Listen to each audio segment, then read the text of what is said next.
Hello viewers, welcome back to my educational channel. আমরা এই ভিডিওতে ডু, ডাস এবং ডিডের সঠিক ব্যবহার জানব। ভিডিওটি শেষ পর্যন্ত দেখুন। ডু, ডাস হলো auxiliary verbs.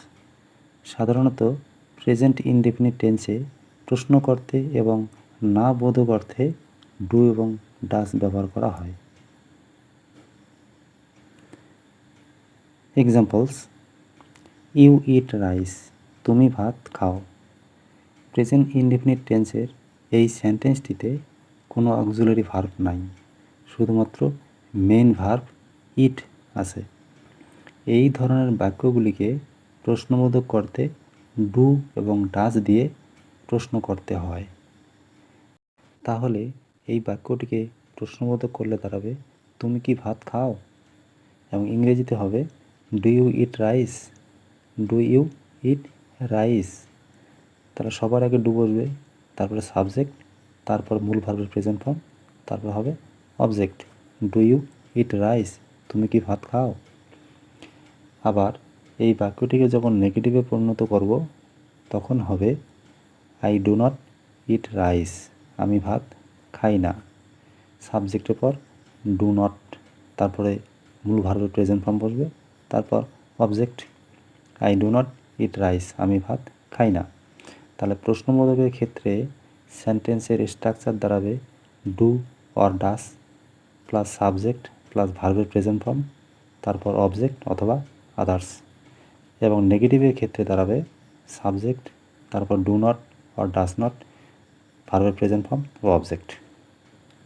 She loves music, সে সঙ্গীত ভালোবাসে। এখানে সেন্টেন্সটি আছে প্রেজেন্ট ইনডেফিনিট টেন্সে এবং সে এখানে থার্ড পারসন সিঙ্গুলার নাম্বার, তার জন্য মূল ভার্বের শেষে এস যুক্ত আছে, লাভস। শি লাভস মিউজিক, সে সঙ্গীত ভালোবাসে। এই ধরনের সেন্টেন্সকে প্রশ্নবোধক করতে ডাস নিয়ে আসতে হবে। তাহলে ডাস শি লাভ মিউজিক, সে কি সঙ্গীত ভালোবাসে? আবার নেগেটিভ ক্ষেত্রে she does not love music, she does not love music. এবার আসি ডিটের ব্যবহারে। ডিড একটা অক্সিলারি ভার্ব। সাধারণত পাস্ট ইনডেফিনিট টেন্সে প্রশ্ন করতে এবং না বোধক অর্থে ডিড ব্যবহার করা হয়। এক্সাম্পল: ইউ অ্যাট রাইস, তুমি ভাত খেয়েছিলে। এই সেন্টেন্সটি আছে পাস্ট ইনডেফিনিট টেন্সে, কারণ সাবজেক্ট ইউ, তারপর আছে মূল ভার্বের ফার্স্ট ফর্ম অ্যাট, তারপর আছে রাইস অবজেক্ট, তুমি ভাত খেয়েছিলে। তাহলে এখানে প্রশ্নবোধক করলে তাহলে সবার আগে ডিড নিয়ে আসতে হবে, তারপর সাবজেক্ট, তারপর ভার্বের প্রেজেন্ট ফর্ম, তারপর হবে অবজেক্ট রাইস। তাহলে ডিড ইউ ইট রাইস, তুমি কি ভাত খেয়েছিলে? আবার না বোধকের ক্ষেত্রে হবে I did not eat rice, আমি ভাত খাইনি। I did not eat rice, আমি ভাত খাইনি। আচ্ছা, প্রশ্নবোধকের ক্ষেত্রে তাহলে স্ট্রাকচার দাঁড়াবে ডিড প্লাস সাবজেক্ট প্লাস ভার্বের প্রেজেন্ট ফর্ম, তারপর অবজেক্ট অথবা আদার্স। এবং নেগেটিভের ক্ষেত্রে দাঁড়াবে সাবজেক্ট প্লাস ডিড নট, তারপর ভার্বের প্রেজেন্ট ফর্ম, অবজেক্ট অথবা আদার্স।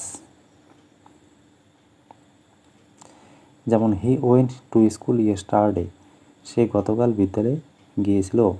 এখানে সেন্টেন্সটি পাস্ট ইনডেফিনিটে আছে, তাহলে এক্ষেত্রে হবে did he go to school yesterday, সে কি গতকাল বিদ্যালয়ে গিয়েছিল? এবং নেগেটিভের ক্ষেত্রে দাঁড়াবে he did not go to school yesterday, সে গতকাল বিদ্যালয়ে যায়নি। He did not go to school yesterday, সে গতকাল বিদ্যালয়ে যায়নি।